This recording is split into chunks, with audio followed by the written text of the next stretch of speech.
Hello, welcome to my channel. Today we're going to talk about hair because a couple of months ago I posted a video basically saying that my hair keeps growing and falling out, growing and falling out, growing and falling out, and I could not figure out why.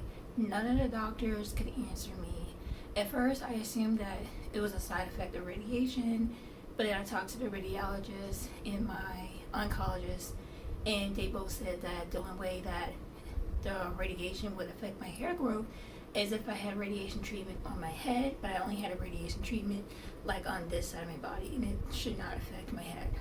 So then I thought that it was my thyroid disease that I developed as a side effect of Keytruda, which is a medication that I had to take alongside chemo to, one, protect my body from the effects of chemo, and two, protect my body from the cancer, three, help prevent me from getting cancer again. Hopefully it works. But yeah, as a side effect of that treatment that went on for like a year, I developed hypothyroidism. So I thought that the hair loss was due to hypothyroidism. But I talked to the endocrinologist who's in charge of my thyroid care, and she said no.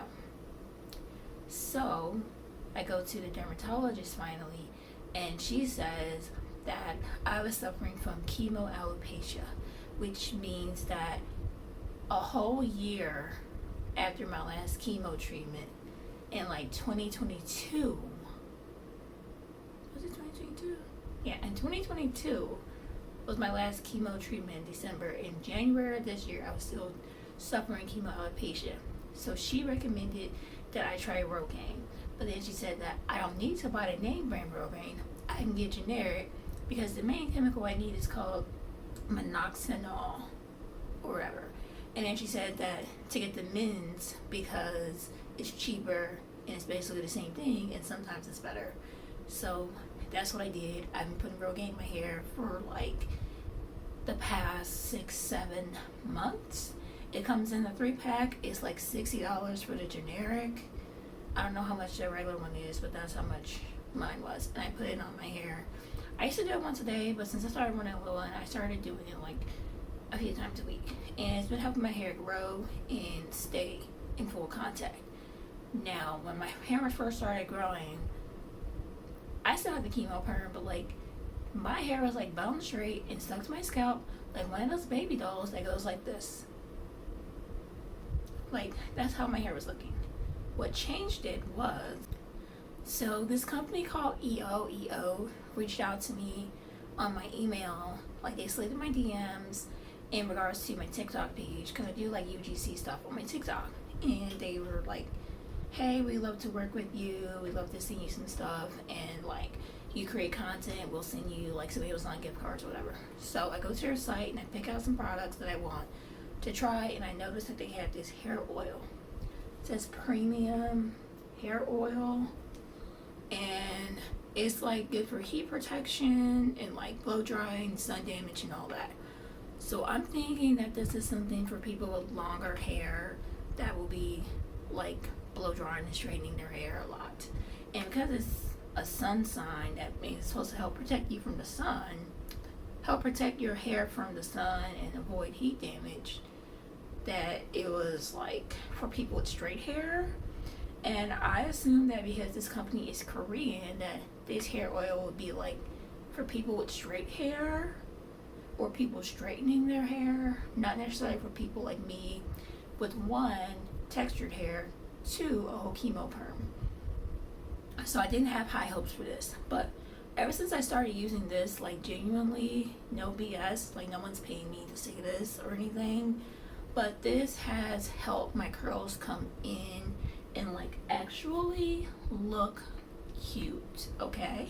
So this is, the thing that I've been doing for my hair to like make my curls pop and make my hair like a lot less frizzy and like more defined.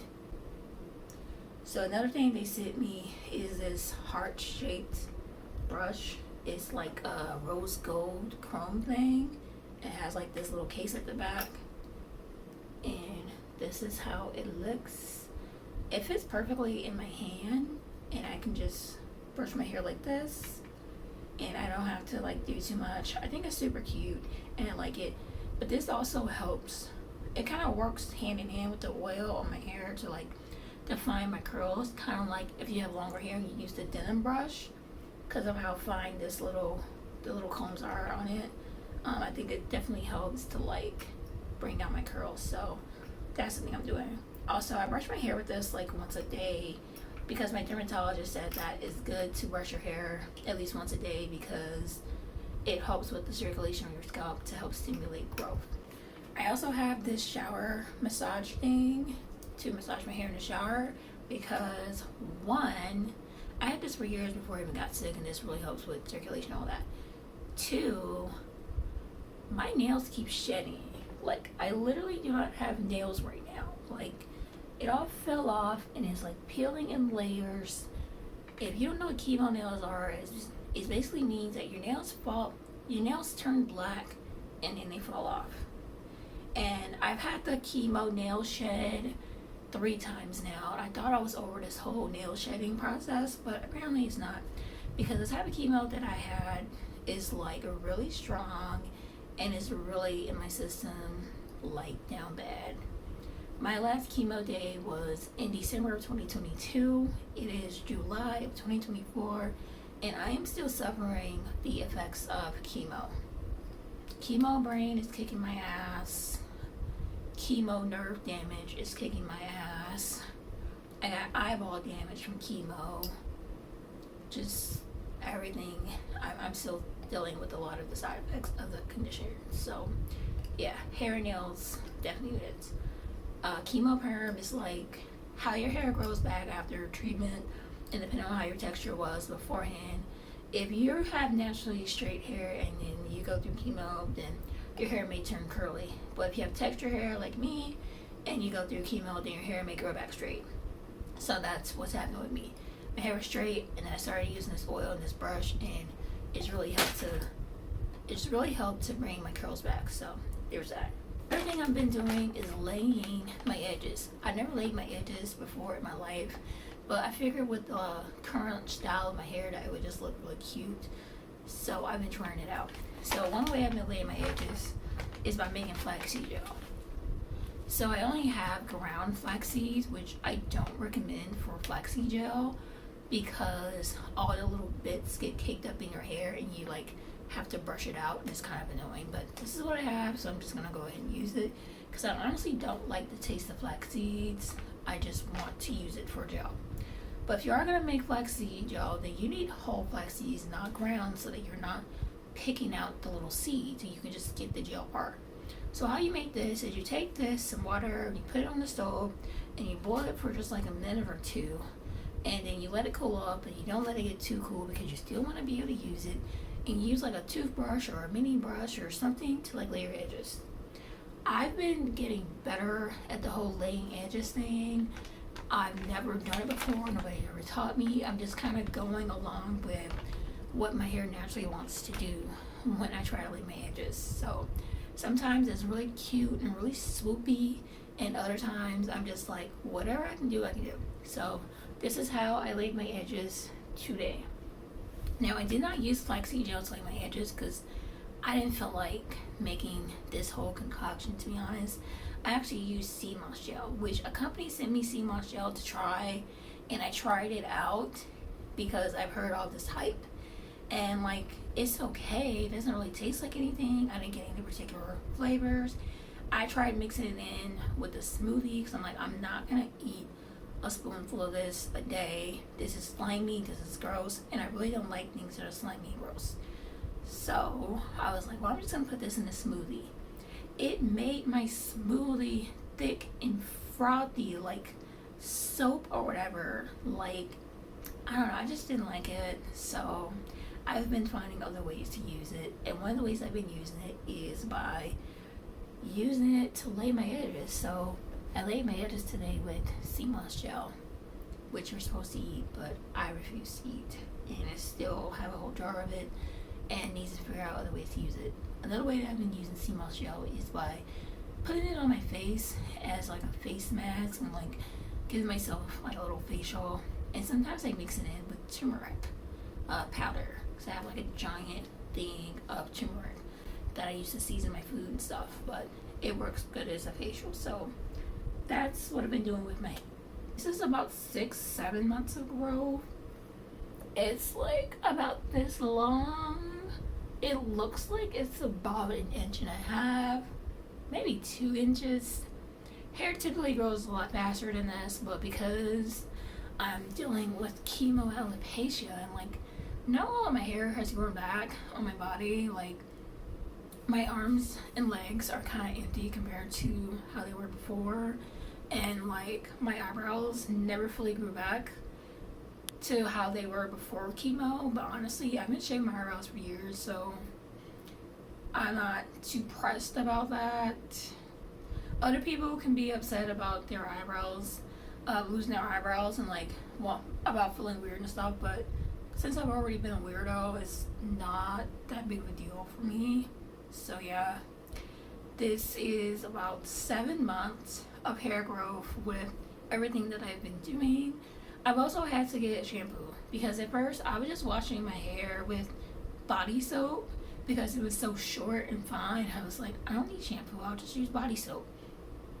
And now that my hair is longer and thicker, I'm like, I actually need shampoo. Also, my hair texture right now is like my normal hair texture. I can wash my hair like once a week, once every other week, at the longest like once every 3 weeks, depending on what I did with my hair. But with this type of hair, I absolutely have to wash my hair at least once a day or once every other day. And if I go longer than that, then it gets like really oily and grimy, like how white people's hair gets.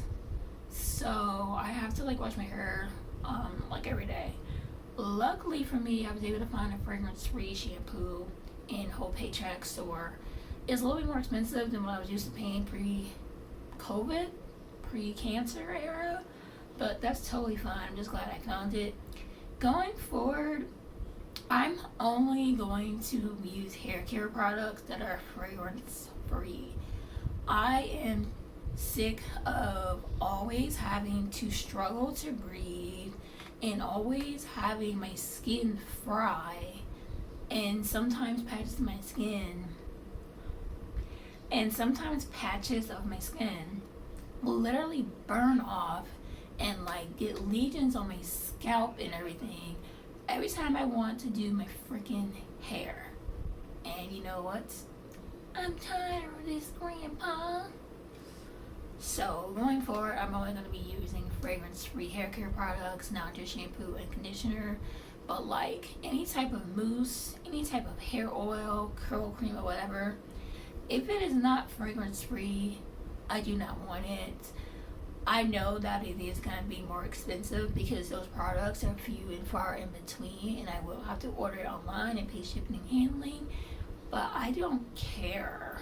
I just don't want to struggle every time I'm doing my hair, because every single hair care product on the market has perfume in it, and there's no option to not have it. Like, and unfortunately, I have not found any black-owned hair care companies that make hair care products for black people with our texture that is fragrance-free. So I have to buy from them people over there that make hair care products that are not for us. And I'm not looking forward to it, but my skin, my nose, my lungs, my throat, my eyes, my body is gonna thank me for this decision. So yeah, I've even started rejecting like UGC brands that contact me to do partnerships, and even some that are paid, because I'm like, I do not want to fry my skin and struggle to breathe just because it's hair day, just to promote whatever product. Like, I don't freaking want it.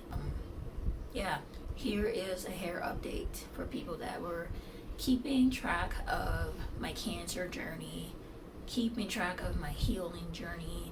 and were like curious to see how I'm doing and like if my hair grew back or how it's growing or what's going on with it, how I'm taking care of it at this current stage. But yeah, I like how defined and soft my curls are. My hair still feels like the texture of baby hair. Like, this is literally the same hair texture as like a 1-year-old infant or something. Like, it is weird. It's a weird side effect that I just wasn't expecting and nobody prepared me for until I had it. And then everybody was just like, yeah, so that's a side effect of chemo. Which I'm gonna do another video about that later. Like, things that nobody told me until it happened to me. And then they were just like, oh yeah, that's a side effect. That's normal. So, yay. Thank you so much for watching this video. Thank you so much for subscribing to my channel. Thank you so much for all the people that are on my Patreon.